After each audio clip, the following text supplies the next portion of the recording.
So you got what I need? On the streets of New Orleans, All right. drug money bought the city's cops. Officers became the strong arm of drug lords, brutalizing anyone who dared speak out. Kim! Help! With police tainted by greed, undercover agents would have to put their lives on the line to bring down the corrupt officers who hid behind a shattered shield.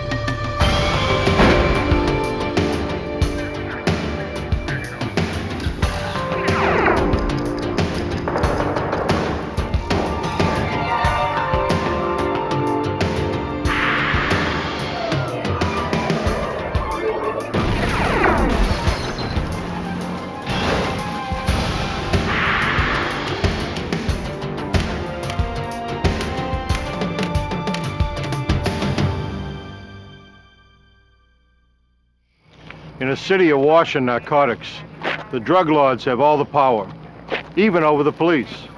Corruption in New Orleans grew like cancer, eating away at public safety and threatening to destroy the city.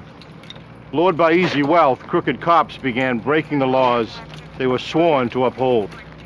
I'm Jim Kallstrom, former head of the FBI's New York office. When it became clear that the police could no longer police themselves, the FBI had to get involved. It was a case where the line between friends and enemies became dangerously blurred. New Orleans, 1993. Tourists packed the city looking for a good time, not all of it legal.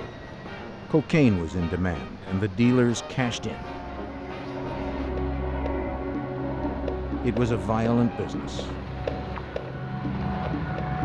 For protection, the drug lords turned to those whose duty was to serve and protect. The cops. Officers lined their pockets while enforcing the will of the dealers. They controlled turf like thugs, terrorizing innocent civilians. Agent Stan Haddon of the FBI's Public Corruption Unit in New Orleans was aware of the growing problem. Our intelligence told us that there was a great variety of corruption taking place among many different officers on the department. However, the one thing that seemed to be the most pervasive was that officers were out there working with drug dealers on the street, were protecting drug dealers on the street, and were stealing money and drugs from drug dealers on the street.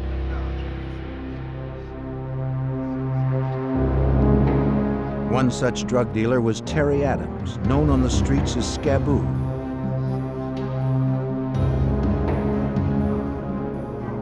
He was a small-time operator who was being extorted by Officer Sammy Williams. So you got what I need? Come on now, give me what I need. But this time, the protection money Scaboo paid Williams wasn't enough. On Christmas Eve, the officer demanded that Scaboo pay him $10,000 cash by 6 p.m. If Scaboo failed to show, Williams threatened to beat him and guaranteed him 20 years to life. That evening, at 5 p.m., Special Agent Stan Haddon was finishing up some last-minute work. About to go home, he took one last call. It was Scaboo. His time was running out. He told Haddon that he was being blackmailed, but didn't have the $10,000 the corrupt cop was demanding in less than an hour. What are the name of the officers? When Scaboo contacted me, we realized that that was our best chance to do something about police corruption. And I immediately arranged to meet him and debrief him in person. There was no way we could get everything together by 6 o'clock. By the time I met with him, it was 30 minutes before the deadline. Yeah, I feel pretty good about that. Haddon and his partner quickly hashed out a plan. This is, I think, the best one we've got. Scaboo would meet the officer as arranged, but he'd be wearing an FBI wire.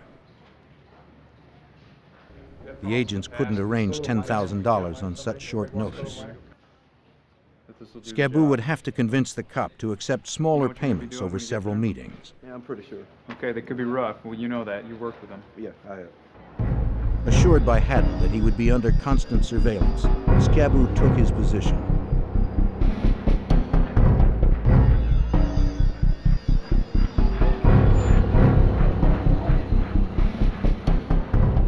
Officer Sammy Williams was still on duty when he arrived with a prisoner cuffed in the back seat of his cruiser.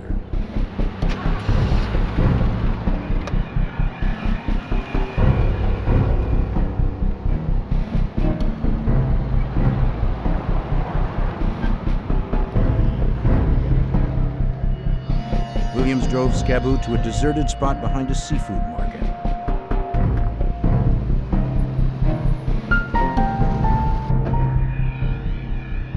He ordered him to throw the $10,000 into the trunk.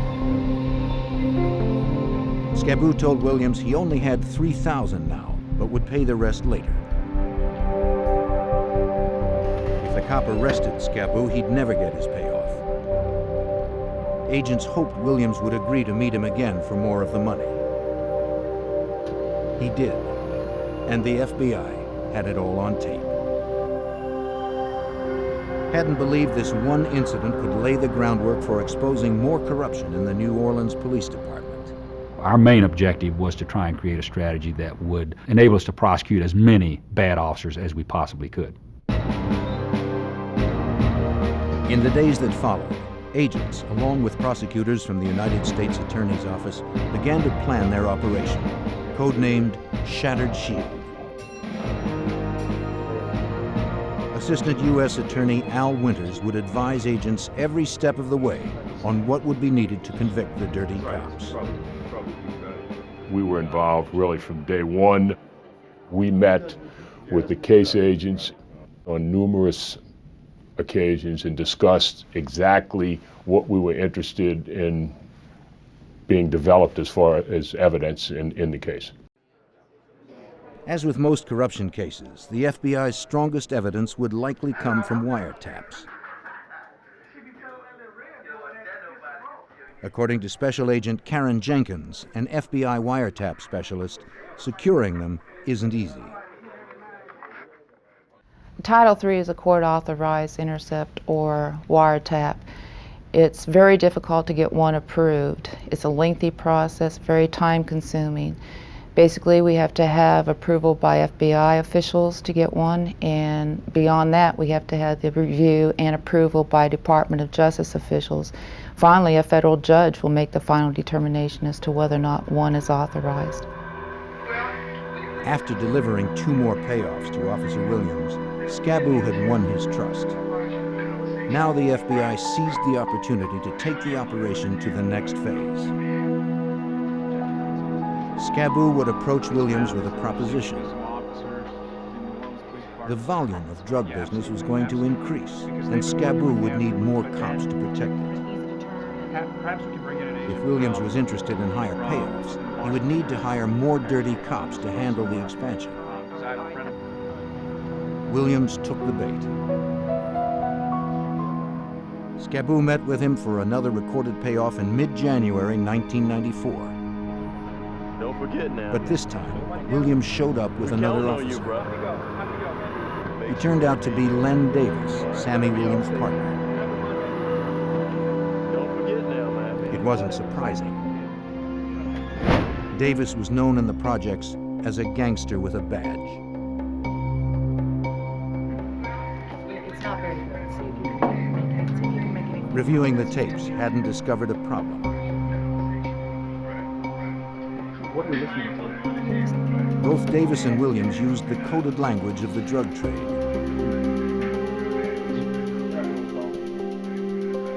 To make charges stick, the FBI had to record the officers using language that a jury would understand.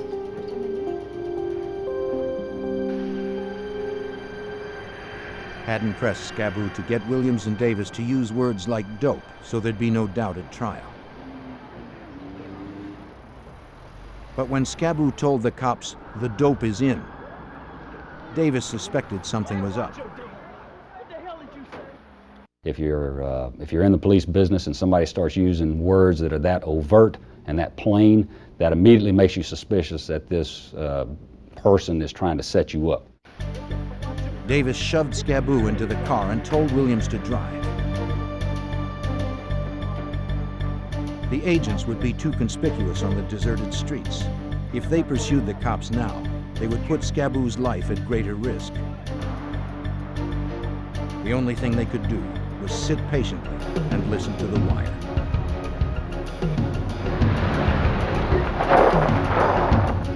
When the car came to a stop, Davis's rage ignited.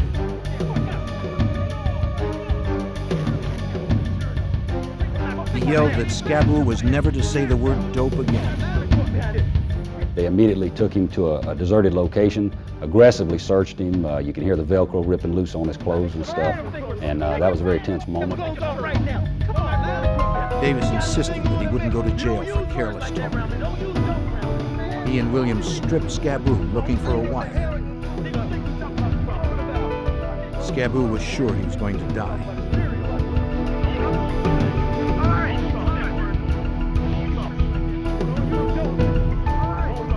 Miraculously, they never found him. He's clean. He's clean. He's clean. I'm not going to jail behind you. Their trust was restored. You understand me? Scaboo continued his protection deal with Davis and Williams. For the next job, the cops drove him to a store where a drop-off was to take place.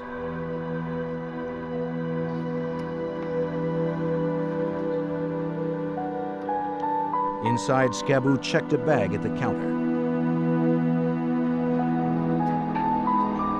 He passed the ticket to an agent posing as a buyer, who then retrieved the bag. Williams and Davis watched as each transaction went down. They were promised $1,000 for every kilo of cocaine they protected. For them, the deals meant easy money.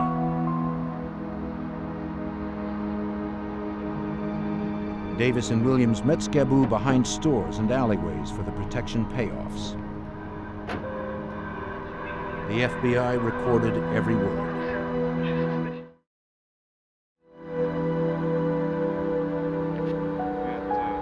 Gradually, Operation Shattered Shield was building a solid case against police corruption. The recordings continued into the spring of 1994. Once agents were sure Davis and Williams were solidly on board, the FBI prepared to expand the investigation.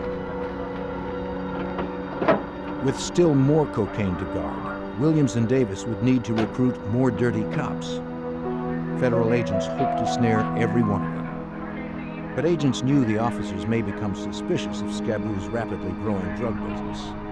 They needed to bring in a big-time dealer, someone whose status as a kingpin would explain the larger shipments. You like some? Sure. Okay. Haddon called on Juan What we're Jackson, doing down here is an FBI agent trained bringing in specifically JJ for working here undercover. to represent a drug kingpin from up in the East Coast. At that time, I was in New York City, and I'd been contacted to come down to just be interviewed and go over the actual case. A lot of times, they'll be looking for a certain person, height, weight, color, or whatever, to infiltrate or get into a certain group. Known as JJ, the agent would act as Scaboo's cocaine supplier, proposing to use New Orleans as a hub to store and distribute his product nationwide. I was a high-level drug dealer. I played that role, and I had ties where my operation was in both Miami and in New York City. With the arrival of JJ, Shattered Shield was about to grow from a minor drug business to a booming enterprise. Jackson was one of the FBI's best undercover agents. He was smart and experienced. But his life would be in the hands of the informant, Scaboo, who had no training. Jackson needed to build complete trust with Scaboo, or they'd both be dead. The informant, because he lives that world, is probably for me anyway, the most important, because he himself has been there. He's been around these people. If he's not believable, it's not going to work. And I think that was the big thing for me down there, was to make sure that we were going to be believable. Jackson and Scaboo rehearsed their roles again and again, preparing for the real test with Davis and Williams. Jackson, federal agent from the north, and Scaboo, a southerner who had dealt drugs all his life, had to forge a common history. Their story would be that they had met in the Army. After their stint was up, they'd kept in touch. They hashed and rehashed details of their friendship, habits, fake memories that they'd have to know cold, and when to say them.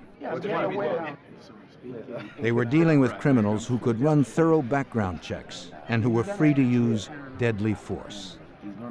We knew that whatever we had to keep it simple, but we had to make sure that we remembered certain things. The biggest thing I thought that helped us was my initials, my nickname. So no matter how many times they would ask him, what's his name? He believably said, because he only knew, JJ. In April, the FBI was ready to introduce JJ into the operation.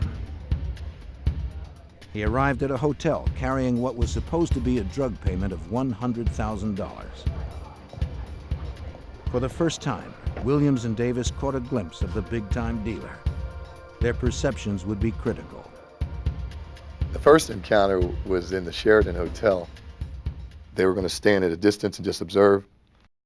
It was another test to see if they were willing to do what they were going to do. Hey, I don't know how it's going to work. They could arrest me right now and take me off and, I'm down, because it was supposed to be drug money. So it was a test.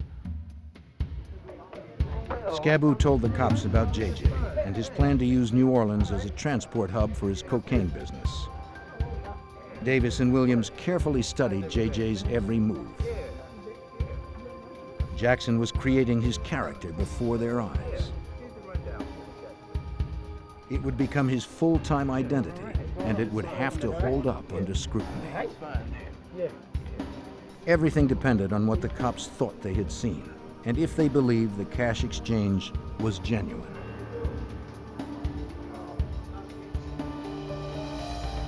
The plan worked. The cops were convinced that JJ was the real deal. The FBI was now poised to take Operation Shattered Shield to the next level. By the spring of 1994, the FBI's Operation Shattered Shield, targeting New Orleans police officers involved in the city's drug trade, was in place. Posing as a drug kingpin named JJ, undercover special agent Juan Jackson worked with Scaboo, the drug dealer turned FBI informant. Scaboo rented a hotel room for JJ to meet officers Len Davis and Sammy Williams for the first time. What's up, man? What's up? That was showtime. That was a big deal. On any first meeting with any bad guys, a million things are going through your mind. I mean, are you going to be believable? Is anything going to happen that's going to change their attitude? It's either going to work from here or we're all going to go home. Playing the street-savvy drug dealer, JJ insisted that everyone strip to establish trust. For this first meeting, Jackson didn't wear a wire. He didn't need to. The room had been thoroughly wired by the FBI for audio and video recording. Then, in a bold gamble, JJ invited them to search the room.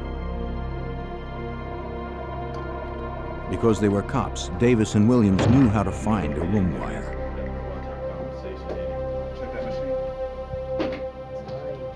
But JJ bet his life on the FBI's technicians. The cops never found the wires.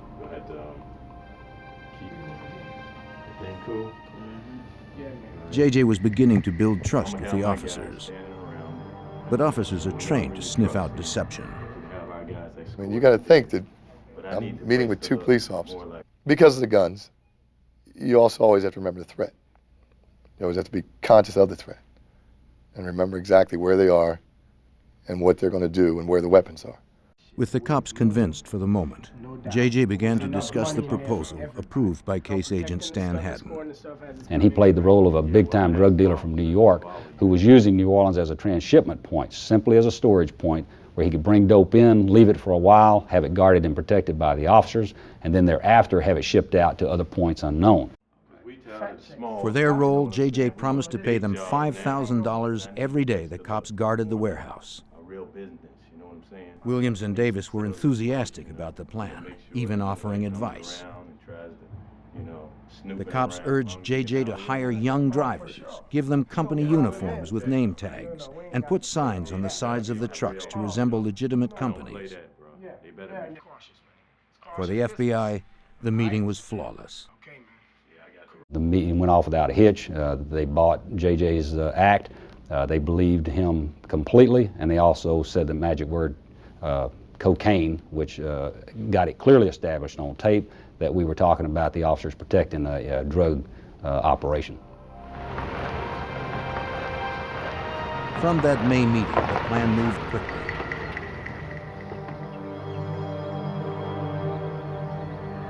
The FBI found a warehouse that met their needs, far from public view and rival drug dealers. JJ and Scaboo met Davis and Williams for a walkthrough. JJ and Scaboo would meet with Len Davis and Sammy Williams at the warehouse for what we call the pre-deal meet. There at that meeting, they would discuss when the dope was coming in, how long it was going to stay in town, and how much money JJ was going to pay for the officers to guard the dope. Once inside, Davis told JJ that he had half a dozen more officers lined up to guard the cocaine shipments.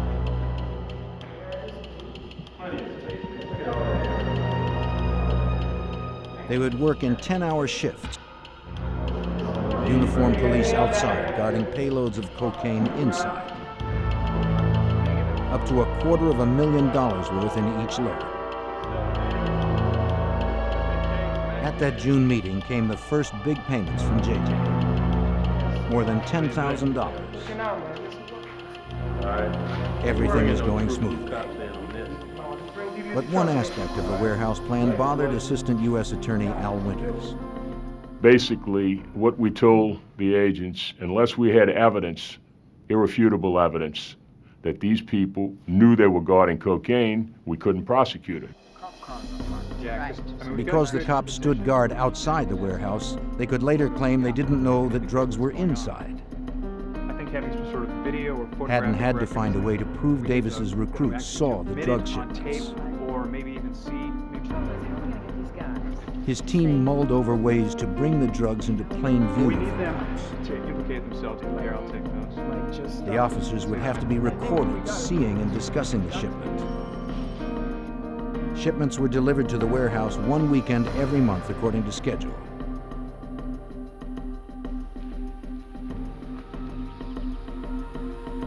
Then, in mid-July, the FBI sent a shipment that the guards didn't expect.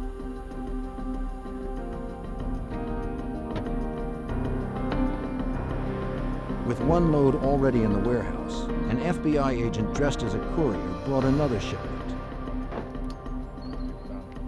The driver shocked the guard cops by unloading the cocaine in plain sight. This was too overt for Len Davis's crew. They didn't want to see drugs at all. They didn't want the vehicles outside the warehouse unloading drugs and stuff where the officers could actually see it. Quickly, get down here. The cops called Sammy Williams on a cell phone JJ had given him. Williams called JJ, and JJ and Scaboo raced to the warehouse.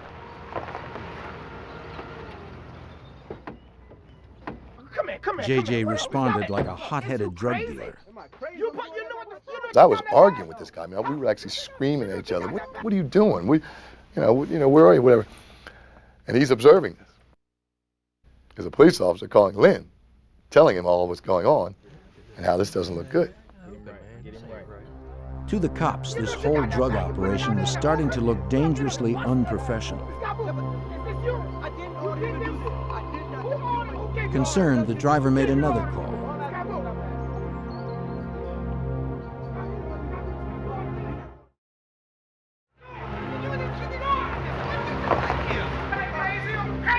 Sammy Williams arrived to straighten out the problem. Okay. See what I gotta deal with? Leave it. I got it. 5 minutes. JJ explained it was the driver's screw. He asked that the cops escort the van to the city limits right away. Despite the risk, the episode worked. It showed that the cops knew what was inside the warehouse. This ain't right. What's going Take on? him to the edge of town, all right? And it was Get to the all edge of town, videotaped. Just let him go. Just let him go. But the episode raised doubts for the cops. Either JJ was an amateur, or he was part of a sting. Either way, they'd be watching him more closely now. Shattered Shield wore on into the summer as all of New Orleans baked. About 100 degrees out here. In August, guarding the warehouse proved hard duty. The cops complained of the wear and tear on their engines from running the air conditioning all day in the heat. They wanted a vehicle that was more comfortable, that could also endure the long hours, perhaps a van.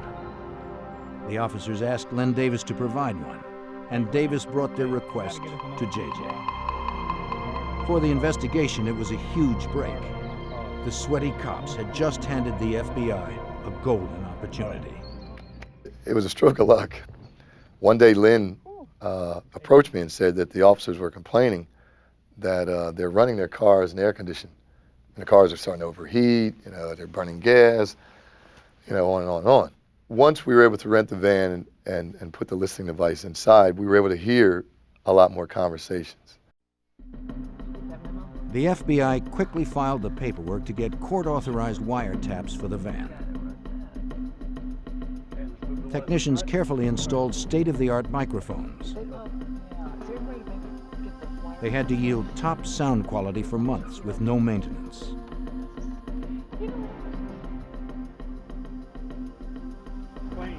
The van was a perfect Trojan horse for getting inside information. I picked this out myself. The shiny new van made the officers suspicious. They wondered if anyone could have tampered with it. It ain't nothing wrong with it. They wanted to know exactly where Davis had gotten the vehicle. I've never seen this vehicle before. Because JJ had so completely won Davis's trust, Davis told the cops that he himself had rented the van. Is it all right for you? He vouched for it. It's okay. That calmed their fears. I picked it out myself. What do you think? Len Davis didn't want anyone upsetting his flow of payments. I picked it The out FBI would soon learn just how ruthlessly Davis guarded his interests. After 3 months of Shattered Shield, more and more New Orleans cops came under the FBI's investigation. Len Davis and undercover agent JJ met often to discuss drug shipments and payoffs for police protection. Davis made frequent threats. They'll tell you, we run this city. We do whatever we want to do. They let me know that very many times. If they feel like they want to shut it down, they'll shut it down. But Davis liked the money. JJ knew that as long as the money flowed, he would never shut the operation down. Davis called the shots for the other officers. He recruited and set the schedules using his cell phone. But he complained about his bill. So JJ offered Davis a new cell phone, free of charge. It was one more way the FBI could record the cops' knowing involvement in drug trafficking. The wires the FBI had planted in the warehouse van were paying off. One night, 2 guards on the graveyard shift brought prostitutes to the van. The wires picked up everything, even the cops' sexual indiscretions. When Jenkins heard this, she immediately phoned JJ. The situation was a chance to catch the cops off balance. JJ called Davis to complain and to see what they'd get on tape. He told Davis he had checked out the warehouse and found that the cops weren't protecting it. JJ wasn't paying cops to have sex. He ordered Davis to straighten things out. Davis arrived in a fury. His henchmen were threatening to ruin his whole operation. Len was upset. Len was a businessman through and through. Len wanted it to work exactly one way. And he was really upset that I was upset. And he got up. He came out there and just kicked everybody out. You got a problem, man. JJ's call brought Davis down on him hard that night. But the episode triggered deep suspicions among the dirty cops. They now felt sure that JJ was the problem and believed they could run the operation better themselves. They discussed ways to kill JJ. Their plans alarmed Agent Karen Jenkins. When I heard those conversations where they were threatening to do harm to our undercover agent, it sent a chill down my spine. It scared me. Before I came to New Orleans, I had worked with JJ in another office, so I knew him personally, and I was very concerned. Despite the threats to his life, JJ was resolute, keeping the cops engaged with plans to further expand the operation. He promised Davis that the largest shipment would arrive before Christmas. After that, he would move the deliveries to another part of the city. So that's what the phone I'm talking about. You with that? All the time, JJ had to draw out more evidence on tape without making Davis suspicious. He was very careful. He watched everything. He paid attention to everything I said. There were conversations where we'd talk, and I'd use the word cocaine. He would count the times I used it. And he would tell me, Jay, you said cocaine 5 times. Jay, you said kilos 5 times. So I had to be careful. At the same time, Haddon and his team had to defuse another plot they overheard. The cops were threatening to kill the couriers and steal the cocaine. The agents scrambled delivery times and mapped new routes to and from the warehouse to keep the cops off balance. With so many dirty cops, the FBI couldn't make a clean sweep from the outside alone. Agents would need someone powerful in the police force to be a strong ally. Despite the danger of leaks, they decided to seek help from within the New Orleans Police Department.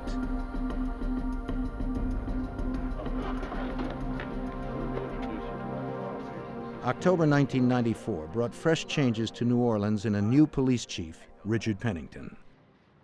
So, how do you like our first? Pennington was an outsider from Washington, D.C., hired in the hopes of reforming the Crescent City's crooked police force. Since you're just moving in, actually, why don't you have a seat? The FBI invited the new chief for a meeting. News is not all good, fortunately. Then Haddon introduced JJ. He informed Pennington that Operation Shattered Shield was uncovering corruption deep in the force that he was about to head. His cooperation would be critical for the success of Operation Shattered Shield. On the streets of New Orleans, Davis and Williams were still on active duty, cruising their territory. Len Davis had a long list of public complaints against him. During their rounds one night that October, Davis and Sammy Williams patrolled the Desire housing project. Seeing the pair of cops approach, 2 youths took flight. Williams chased one teenager down, bludgeoned him, and left him bleeding in the street. At that moment, Kim Groves, the victim's aunt, decided that police had terrorized their neighborhood long enough. Who's gonna pay the bill? The next day, Groves, a 32-year-old mother of 3, filed a complaint against Len Davis and his partner. She cited the pair for police violence. An officer alerted Davis about the complaint. Do you want to know his name? Officer Davis, do you know him?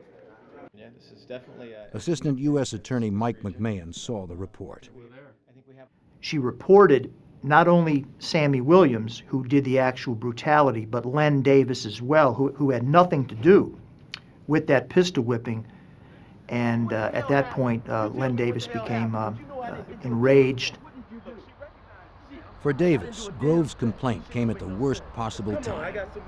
It would bring unwanted attention just as the new police chief was coming on board. I know what I'm gonna do. I'm gonna get her. Len Davis vowed to get revenge. The same day that Kim Groves filed her complaint, Richard Pennington was sworn in as New Orleans' new chief of police. That marked the start of Shattered Shield's final phase, the shift from an FBI effort to a partnership with a city desperate to clean house.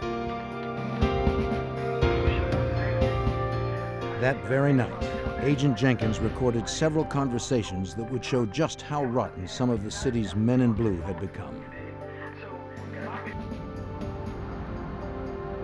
The first call was cryptic.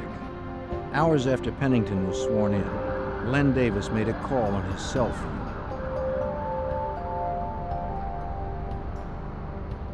He gave an order to an unknown man. I need you to do a 30 for me. The FBI taped the conversation, but because Davis spoke in modified police code, agents didn't know what it meant. While they attempted to decipher it, agents recorded a second, more disturbing call. This time, the unknown man called Davis. As they spoke, a police dispatcher announced a murder in the Desire housing project. The victim's name, Kim Groves. When Davis heard the news, he cried, "Rockabye." It was the triumphant cry of a killer. When he later heard it, the call shocked Assistant U.S. Attorney Mike McMahon.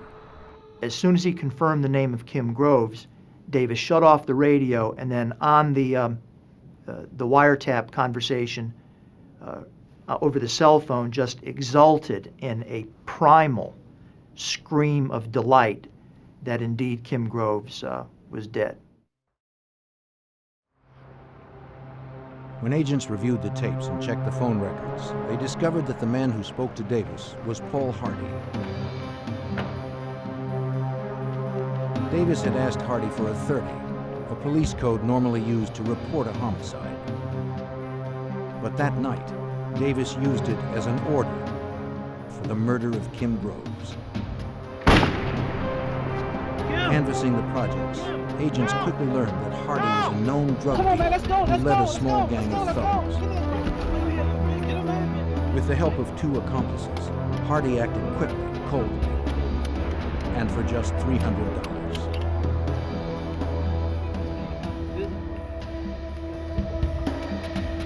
As he sped away over a bridge, Hardy threw the barrel of the gun into the canal and handed the body of the gun to an accomplice for safekeeping.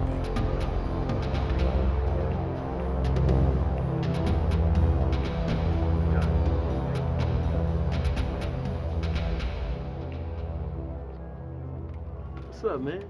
When the FBI realized Davis's role in the murder, agents grew more concerned for JJ's safety. JJ met with Davis soon afterward. He looked carefully for signs that Davis was anxious or upset. Yeah, what's up, He saw man? none. The murder of Kim Groves seemed to have relaxed Davis. Yeah. Look, let me call you back later, JJ alright? still had to play his part, the role of a drug lord. Though uneasy, he was careful not to talk about the murder. I appreciate it. Thanks a lot. I wanted to ask a lot of questions about it. I couldn't. The only thing I'd ask him was, is there anything different happening since the last time I was here? He said no. And we went on just like nothing ever happened. Is he a cold-blooded killer? That could probably do you in a minute? Yeah. Having seen what Davis and his cops could do, JJ had every reason to believe that he could be next. He was unaware that they were already planning ways to kill him. Days after Len Davis ordered the murder of Kim Groves, the FBI learned of more threats by Davis's men. A New Orleans police officer assisting in Operation Shattered Shield received an anonymous threat. It came with Kim Groves' obituary. The message was clear. Death would come to those who talked. That day, Stan Haddon learned of still more threats against JJ and the other agents. Agent Jenkins had recorded 5 cops at the warehouse plotting to kill the couriers and JJ. Oh, yeah. Then they would steal the cocaine and sell it themselves. Haddon had no choice. The FBI had to wrap up the operation before it was too late. Well, once we realized that the lives of our undercover agents were at serious risk, then we had to react to it. We had to do something. The FBI needed to move up their plans for the big shipment JJ had promised to Davis. A cocaine shipment so large that it would require a half dozen more cops to guard it. But Haddon needed a location unfamiliar to the cops, a place where the FBI could mobilize quickly. He and his team scouted the Mardi Gras truck stop on Elysian Fields Avenue. The spot had good highway access. It also posed little risk to the public in the event of a shootout. The cocaine would arrive on an 18-wheeler, then be loaded into cars and escorted by the cops out of the city. Every detail had to be mapped out. The plan would require the coordination of 85 agents positioned strategically along the routes. When Davis put out the word about a huge November 18th shipment, he enticed new recruits.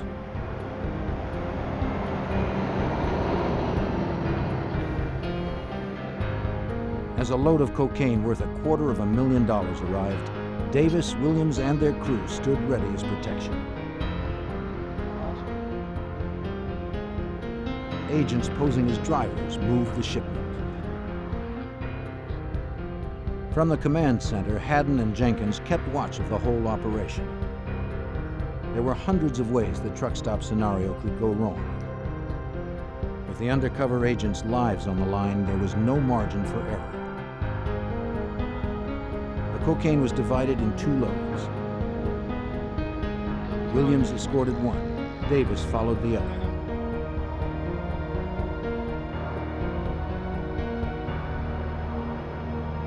They shepherded the couriers to the edge of town, shielding them from other drug gangs and from the law. To make it easier for our surveillance, we had one of the courier cars go to the east and one go to the west because we had 2 complete surveillance teams operating simultaneously, and we didn't want the 2 to get crossed up with each other.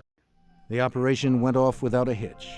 6 additional cops were videotaped in the act of drug trafficking. The FBI was about to enter the last phase of Shattered Shield, arresting the corrupt cops who would kill anyone who opposed them.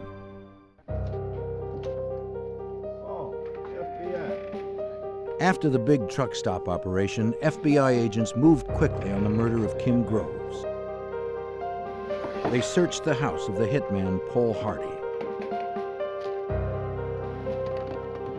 There, agents found an unauthorized copy of a guide to police codes, the same codes that Davis used when he ordered Groves murdered.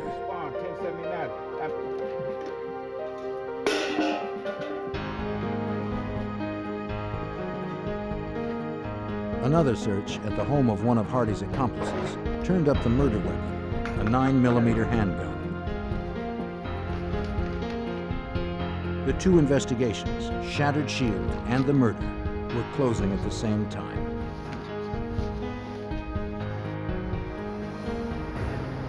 For the ringleaders, the FBI took no chances.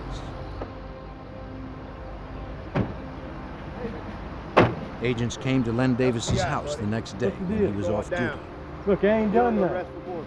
What are you talking about? On top of your head. Look, I'm a police officer, man. Put your hands on top of your head. The thug with a badge was arrested on federal drug charges and for the murder of Kim Groves. For Davis's partner, Sammy Williams, agents would use a different approach.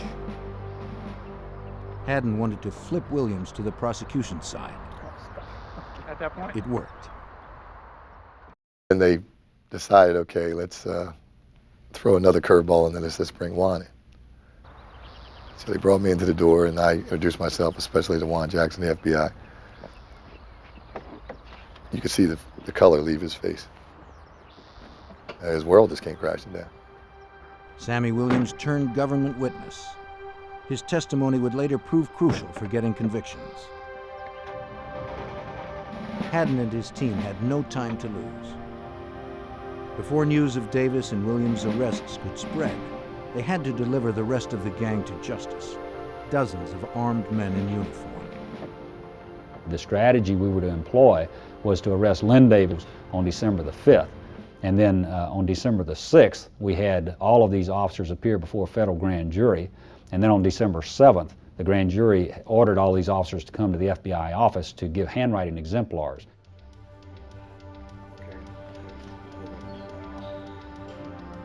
Len Davis's recruits arrived at the FBI's office to give handwriting samples for analysis together with 60 fellow officers.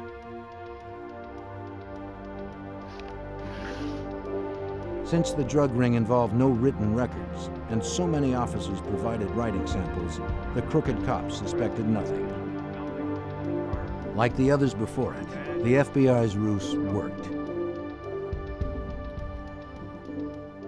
One by one, more than a dozen dirty cops of New Orleans were arrested.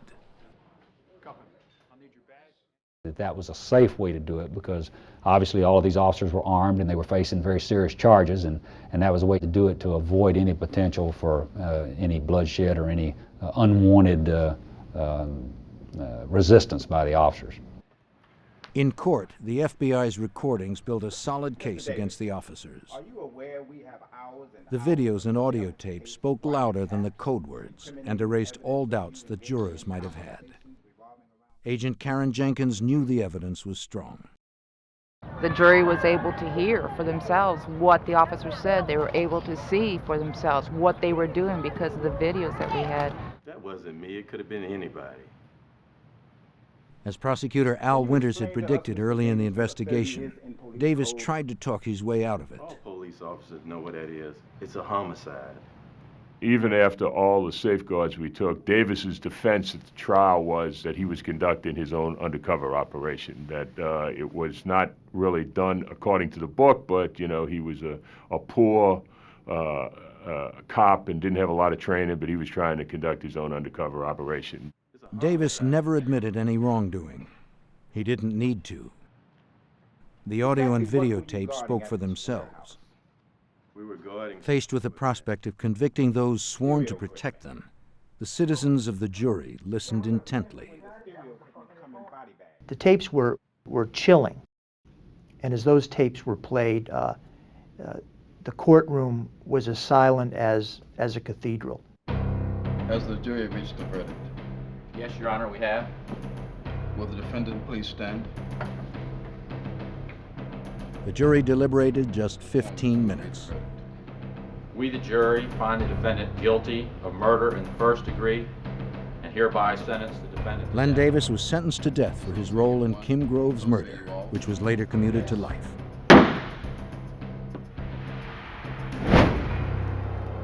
In 2 other trials, Davis and his co-conspirators received 18 convictions for drug trafficking. 15 officers were headed for prison. Because he cooperated with prosecutors, Sammy Williams was sentenced to just 5 years. He would never again wear a badge. Add that you have irrevocably stained that uniform you once wore. But I must reluctantly recognize that other crimes can only be solved with cooperation of people like you. Court dismissed. For the Big Easy, Haddon's case brought a long, hard look in the mirror. You know, I think that the city of New Orleans has been very tolerant of all sorts of conduct which might be considered improper in other parts of the country. It's part of the culture here, and I'm a Louisiana native. But I think this was a wake-up call to the citizens of New Orleans that there was a serious problem within the NOPD, and that problem had to be addressed. You know, you take an oath, and I think that when you do that, there's no excuse for anything else. I think we helped. I think that now their focus is different. I think hiring, I think pay scale, I think everything about what the New Orleans Police Department is about is different. Under Chief Pennington, the New Orleans Police Department revamped its practices and fired more rogue cops. The Big Easy had cleaned house. The department and the FBI continue to work together to bring justice to the city's streets.